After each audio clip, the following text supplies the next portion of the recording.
What's up guys, this is AppleTech752 and in this full tutorial I'm going to show you everything you need to know about the MFC dongle, a USB device that allows you to automatically brute force the 4-digit passcode on your iOS 7 or your iOS 8 device. This video will cover where to purchase the MFC dongle, how to install and set up the MFC dongle software, and most importantly, how to use the MFC dongle to brute force your iOS 7 or your iOS 8 4-digit passcode. Before we get started, I want to give a huge shout out to the people that made this video possible. The current version of the MFC dongle software has a massive bug in it, and these people were nice enough to send me all their older versions of the software, and luckily I found one version that works perfectly. So thank you so much to these 15 people who are up on the screen right now. You made this video possible.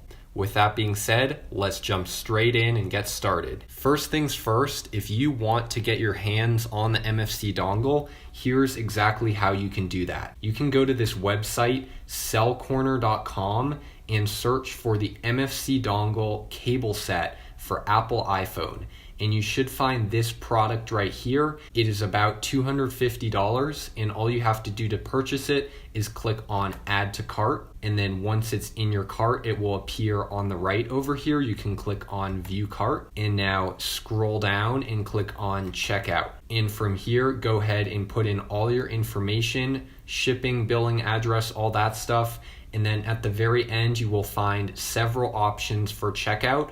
I recommend PayPal because it worked for me and it allowed me to get this MFC dongle in about 2 weeks. The software for the MFC dongle can be found on my website at appletech752.com/downloads.html, or you can just click on the downloads page and then scroll down pretty far down towards the bottom until you find the MFC dongle software 2.1. It is very important that you use version 2.1 because, as I said earlier, the latest version has a bug in it and you cannot read the codes from your dongle. So download this version simply by clicking the download button right here, and it should download an installer right over here. We can go ahead and make our web browser a little bit smaller, and then let's drag it out onto our desktop, just like that. And now we can go ahead and minimize our web browser, and let's open up this installer just by double clicking and click on more info and run anyways. You will probably get a pop-up that looks something like this. So click on yes, I agree to the conditions, and now click on install. And this should only take a few moments, but there are a few other important steps that I'm going to show you guys for installing the software. As you can see, we just got a device driver installation wizard. So on this page, you want to click next and then select this one right here and click on install or finish.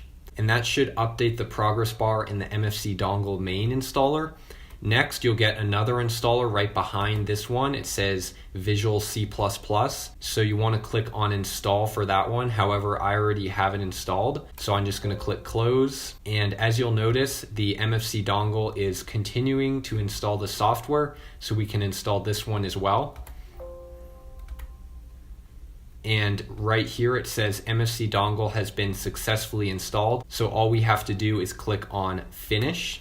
And we have a nice MFC dongle shortcut right here on our desktop. So all we have to do is double click this shortcut and it's going to open up the MFC dongle software. Perfect. As you can see, we are inside of the main panel of the MFC software, and this is exactly what it's supposed to look like. You have a read button down here, which I'm going to explain later, and then you have all your options up here for configuring the MFC dongle itself. Awesome. At this point, I've shown you guys how to purchase the MFC dongle. I've shown you how to install and set up the software. And so for the third part of this tutorial, I'm going to show you how to use the MFC dongle to brute force the 4-digit PIN code on your iOS 7 or your iOS 8 device. For that process, I'm going to switch over to macOS, and I'll explain why in just a second. All right, I'm back on macOS, and I've got my passcode lock device connected right now.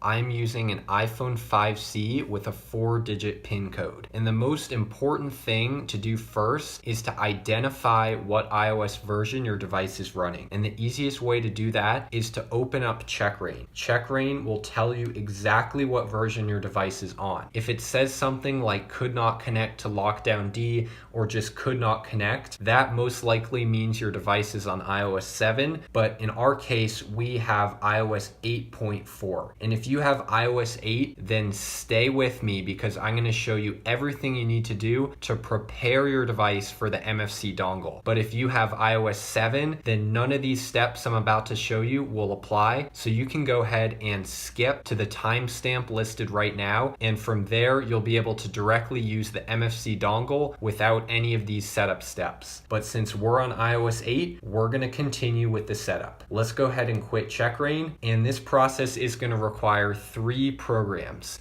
We need Sliver, CyberDuck, and plist Edit Pro. You can download Sliver from my website at appletech752.com. Just click on the downloads page and download the latest version all the way over to the right. Next, we're going to download CyberDuck from cyberduck.io. Just click this download button right here. And last, we're going to download plist Edit Pro from fatcatsoftware.com/plist Edit Pro. Just click on the free download button right here. And once you have those 3 programs, make sure to install them on your computer and connect your passcode lock device. As you can see, I have mine connected right here.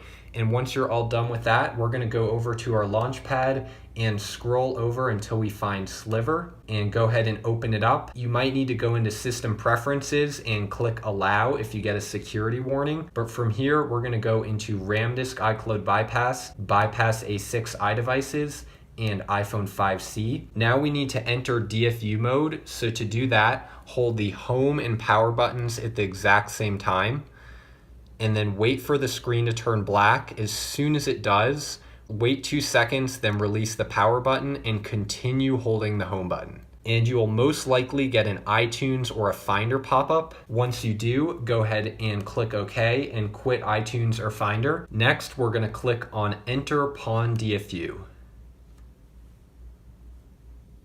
And as you can see, the exploit worked on the first try. That is actually very lucky. It will probably not work on the first try for you. And if it does not work, then you just need to hold the home and the power buttons until you see that Apple logo and then go back into DFU mode and try the exploit again. Sliver will give you a nice try again button so that you never have to worry about failing. You're always going to be able to try again. So now we can click OK, and let's load either the standard or the alternate RAM disk. If you're on Catalina or Big Sur, then I recommend the alternate. And if you're on High Sierra or Mojave, then I recommend the standard. I am on macOS High Sierra, so I'm gonna load the standard RAM disk.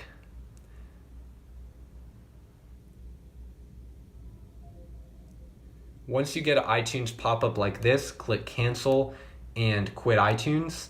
And as you guys can see, the standard RAM disk was already sent. So we can click OK and relay device info and click yes. And at this point, do not delete the setup. All we have to do is minimize Sliver. And at this point, let's go over to the Spotlight search and search for CyberDuck. And inside of CyberDuck, click on allow if prompted, but most likely you guys will not see this page. So I'm gonna show you how to get here. Basically, I'm gonna disconnect and open a connection. And for here, you wanna select SFTP SSH file transfer protocol. And the server is localhost. The username is root. The password is Alpine. And the port is 2222. Now all you have to do is click on connect. And for change fingerprint, click on allow. And now we're gonna navigate back to the / directory. And inside of here, you'll probably find 2 folders, MNT1 and MNT2, but as you notice, they're both empty. To fix this, we're just gonna open up a terminal window, and then inside of terminal, we're gonna type a few simple and easy commands. I'll have them up on the screen right now. The first one is SSH root at localhost -P2222. And now click enter. And you might get something like this that says remote host identification has changed. If you do, then go ahead and copy this path for the offending RSA key, which is right down here. just copy the part that says user/your-user/.ssh. So we're gonna go up here to edit, copy. And now let's go back to the desktop and we can go to Finder, go to folder. And then inside of the folder, just paste in this path that we just copied. So edit, paste, and now click on go. And inside of here, you'll likely find a file called known hosts. Go ahead and 2-finger click this and select move to trash. Perfect. Now we can close this window and go back in here and retype the same command, ssh root at localhost -p2222. Now click enter and type in yes, Y-E-S, and then the password is Alpine. Perfect. Now that we are inside of the terminal, all we have to do is type in mount.sh. And from here, as you guys can see, we got a few errors. It said could not create property, but that is totally fine. As long as you get no permission denied or anything like that, then you're all set. So we can go ahead and close this terminal window and go back into CyberDuck. And now when we click on refresh, we can go ahead and double click on MNT2 and boom, just like this, we are inside of MNT2. Next, we're gonna click on mobile. So just double click it. And inside of mobile, click on library. And inside of library, you wanna double click on preferences. And then in here, as you'll notice, there are a ton of files. So to make it easy for ourselves, we're just gonna search for the file we need. It is Springboard, just like this. And now we wanna find this one, com.apple.springboard.plist. And from here, let's go ahead and drag it out to the desktop. Perfect, now we can close this window and exit out of this. Next, we need to go back and find another file. So let's go back to mnt2/mobile/library. And now we want to click on Springboard. And inside of Springboard, you'll probably find a file called lockoutstatejournal.plist. That's the one you need. So go ahead and drag that one out to the desktop too. And perfect, now we have our 2 files we need to work with. So we're gonna begin by opening com.apple.springboard.plist with plist edit pro 1.8.4 or whatever the current version is that you have. And now once you get a plist that looks like this, we're gonna go ahead and do a few modifications. So the first modification is to delete this value that says SB device lock block. Basically, lock block is kind of what makes your device go into the disabled state. So by removing this, we're going to prevent our device from ever being disabled. So we can 2-finger click this and say delete.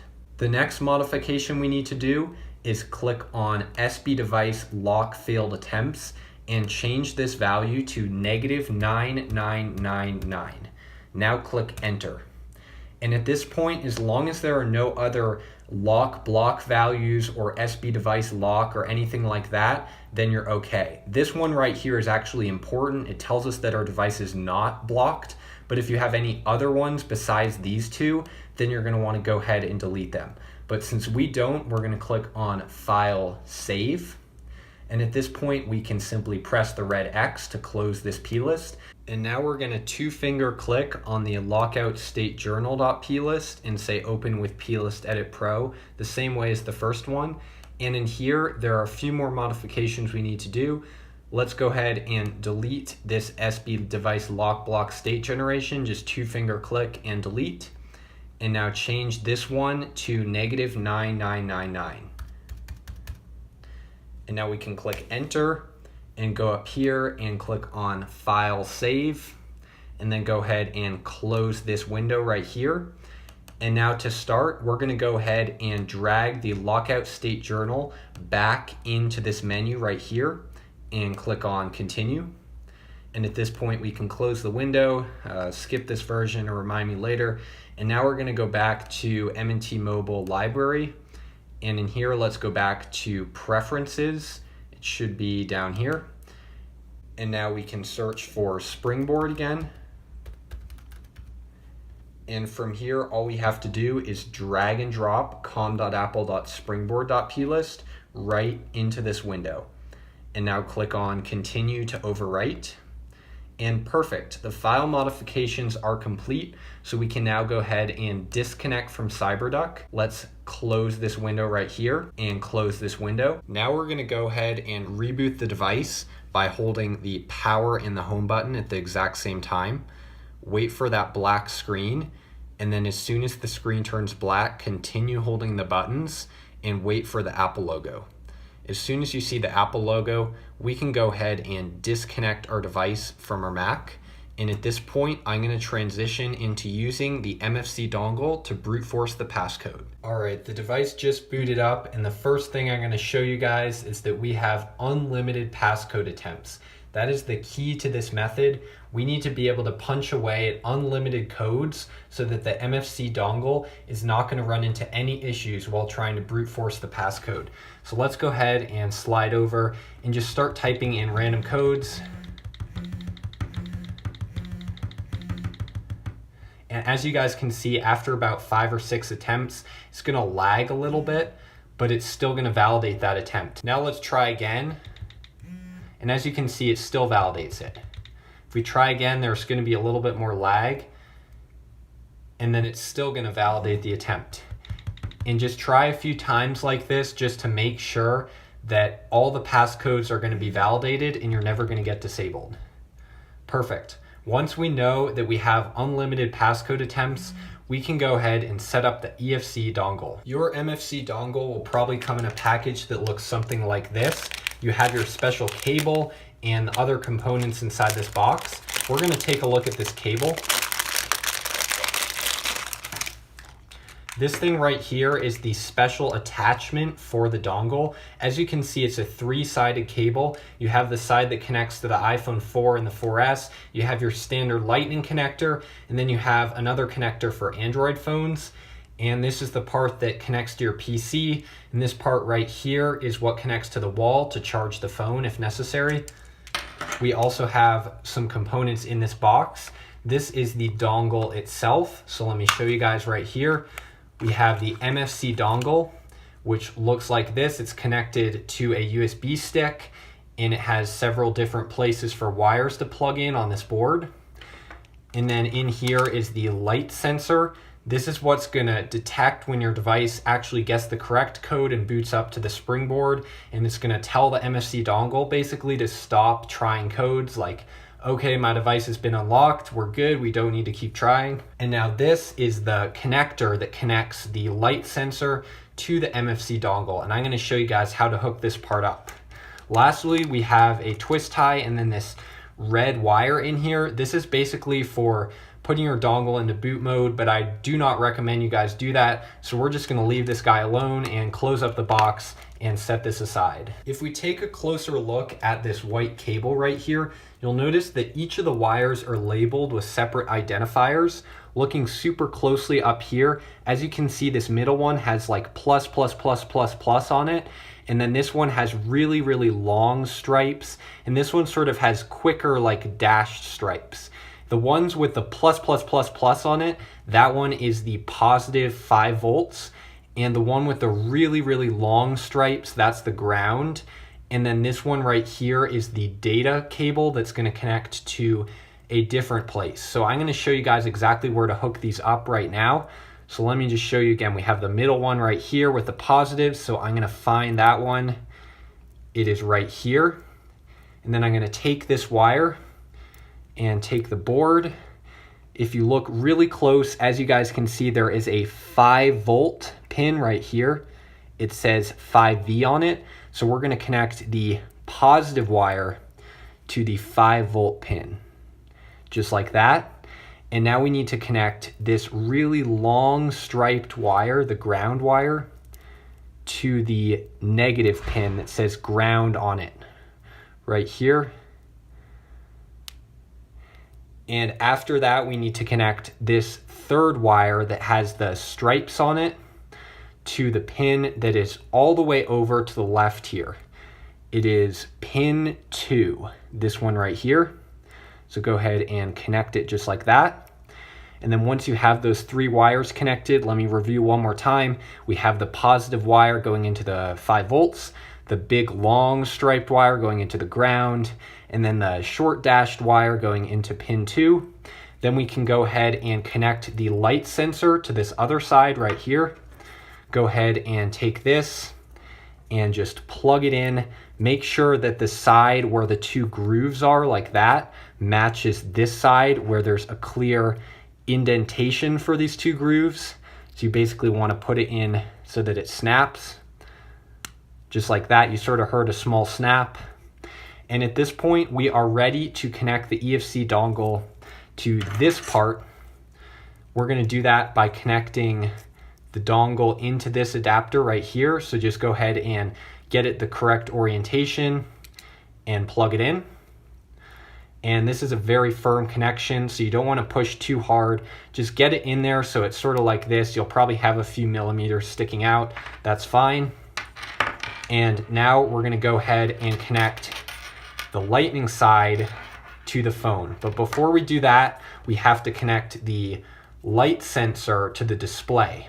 And the easiest way to do that is to take a piece of Scotch tape, just rip off like a small little piece, and then go ahead and put this thing right on the center of the display, and then go ahead and tape right over the top, and then secure the tape down on either side just by pressing lightly with your finger. And at this point, once the light sensor is attached, we can go ahead and connect this cable to the phone. And as soon as we do this, it's going to start brute forcing codes. Let's do it. As you guys can see, the dongle turned on and there is now a green light. And if we go over to the passcode page, as you guys can see, it is actually punching in codes. And every other code, it's going to show like it's punching in a code like that, and it's going to vibrate. And then on the other code, it's not going to. So like this code is just going to vibrate. You're not going to see that back and forth motion. But then on this next code, you're going to see the back and forth. And that's totally normal. That means it's doing exactly what it's supposed to do. But to prevent any damage or to prevent the battery from dying, we're going to want to hook this up to a power brick as well. So I recommend you take a brick like this and then just connect it to that, and then plug this guy into a wall outlet. I don't actually have a wall outlet near me, so I'm going to use this extension cord right here. It's a pretty common 3-prong household one. And then just take this and plug it into here. And as you guys can see, the phone is now charging and it is punching away at unlimited codes. So I did the math here, and worst case scenario, it'll take 13 hours to brute force the code. Best case scenario, it'll probably take 1 to 2 hours, and your average case will be about 6 to 7 hours. It all depends on whether the code is at 0000 or 9999. This computer basically starts at the zeros and ends at the 9s. So depending on what range that code is in, it's going to take that amount of time. So I'd highly recommend you guys just leave this device, let it do its thing, and then as soon as it boots to the springboard, you want to disconnect the EFC dongle, just like disconnect this part out of the phone, and then I'm going to show you guys exactly what to do after that. At this point, I'm going to go into time-lapse mode and show you guys the entire process up until the device actually gets the correct code.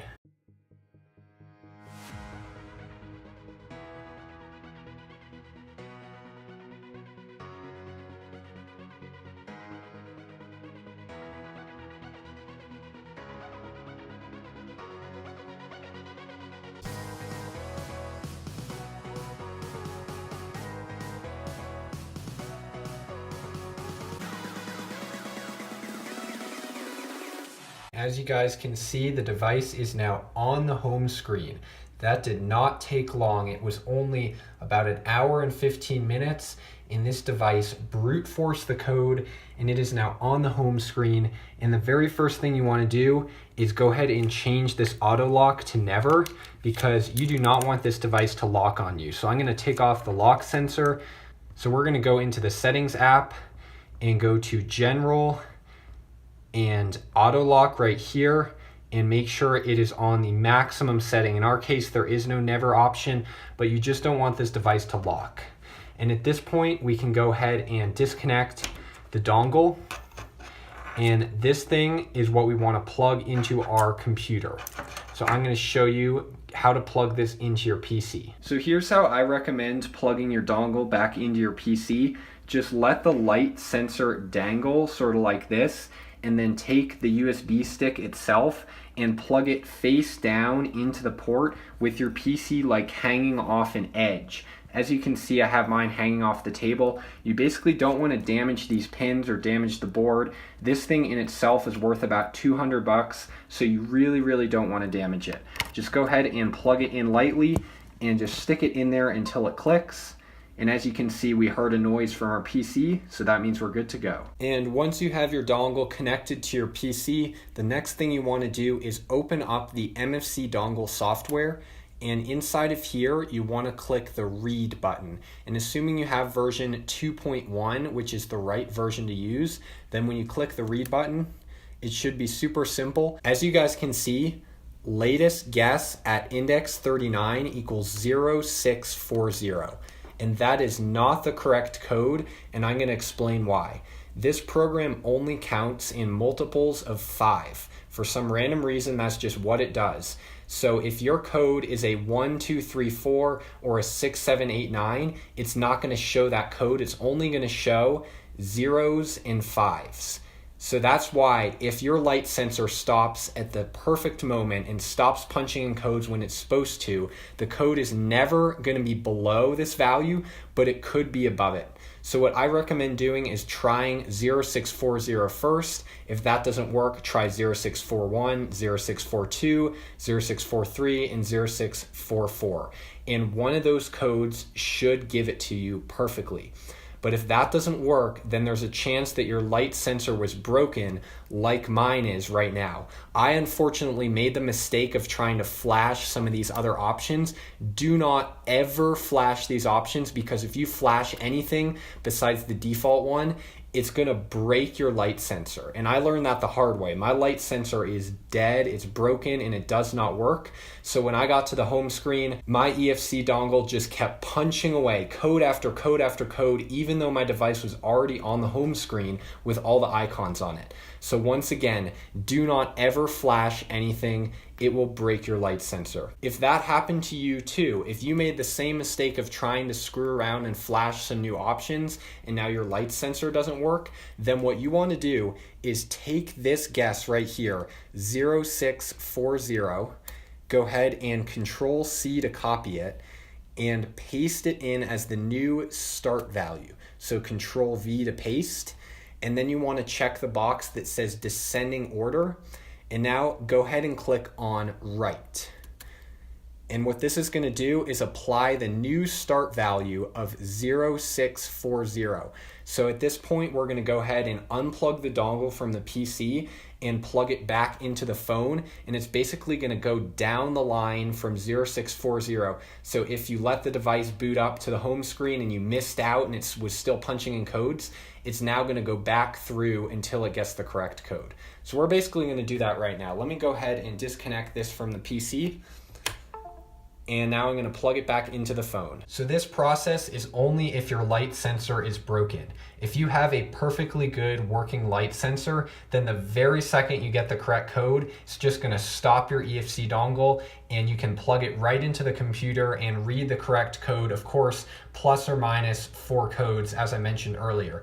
But in our case, the light sensor is actually broken, so it didn't stop in time. When it got the correct code, this thing still kept punching in code after code after code, and that means that the code we read on the computer is not the correct one. So we started at that code on the computer, and now we're going to go ahead and put the dongle back on the device and continue from that value.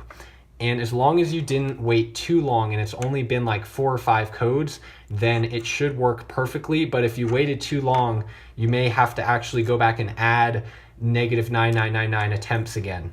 But hopefully we don't have to go there. So let's see if the dongle is going to get the correct code for us just by, trying counting down from that value. So we're just going to stay with it this whole time. Didn't get it the first try. And it didn't get it the second try either. This could end up not being good if it doesn't get it in the next 3 tries. So that's 3 tries. Let's see what it does here. 4 tries, and 5 tries. All right, if it doesn't get it on this one, then we're gonna have to add attempts. As you can see, iPhone is disabled, so we're gonna disconnect the dongle, and I'm gonna actually go back on Mac and add -9999 attempts to this phone. If we don't do that, then it's not gonna work properly for counting down and getting the correct code. So I'll be back after I've set the values to -9999 like I did in the beginning. All right, I just did the same process we did earlier in CyberDuck, where I dragged out those 2 P lists and changed the values back to -9999 and deleted all the blocked values. And now we're back on the passcode screen. So I'm just gonna reconnect the EFC dongle, and we're just gonna let the thing continue punching away at codes, counting down from the last value it found. And it should actually find the code here in just a few seconds. So I'll probably speed this part up and show you guys when it boots to the home screen. And just like that, as you guys can see, it got the correct code. So I'm gonna immediately disconnect it. And at this point, we'll be able to plug it back into the computer and have a better sense of where the correct code is at. So at this point, I'm gonna go ahead and disconnect this and plug it back into my PC, and I'll be back. All right, so I'm gonna go ahead and plug it in right now. Perfect, the MFC dongle is connected. So at this point, all we have to do is click on read. And as you can see, the last guess index was at 0630. And my logic here is that the correct code is actually a few digits below 0630. Because this program only counts in multiples of 5, it's not going to go down to 0629 or 28. It's going to stick to 0630 until it gets down to 0625. And as you saw, the MFC dongle continued to flash for a couple times even after it went to the home screen. So we're gonna start with 0629 and then 0628. Let's see if that does it. I've got the phone right here. I just rebooted it, and we're gonna try 0629 to start. So 0629, and that didn't work. So let's try 0628, 0628. And boom, as you guys can see, 0628 is the correct code. So I'm gonna now go into settings, and we're gonna go to passcode. Let me try to fix this quality here. Hold on a second. There we go, that's a lot better. So now we're gonna go into passcode and 0628, and boom, there we go. Now we have the passcode inside of here, and now let's go ahead and change the passcode to something we know. So I'm gonna enter 0628, and we're gonna enter our new passcode as 1234, and next, and then 1234. Done, perfect. Now we have a passcode that we can actually use on this device. So if I go back and lock it, and now go into the device, it's gonna ask for a passcode, so I'll type in 1234, and boom. That is how you brute force the passcode on a locked iPhone 5C with iOS 8 or iOS 7 and gain full access using the amazing EFC dongle. I hope you guys enjoyed this video. It's certainly a super fun process, and I really enjoyed making this and showing you guys how to use it. If you like content like this and want more tutorials, then smash that like button, subscribe to Apple Tech 752, and if you get stuck along the way or need some help, you can always make a community post on reddit.com/r/setupapp, and I'll catch you guys in the next video. Peace out.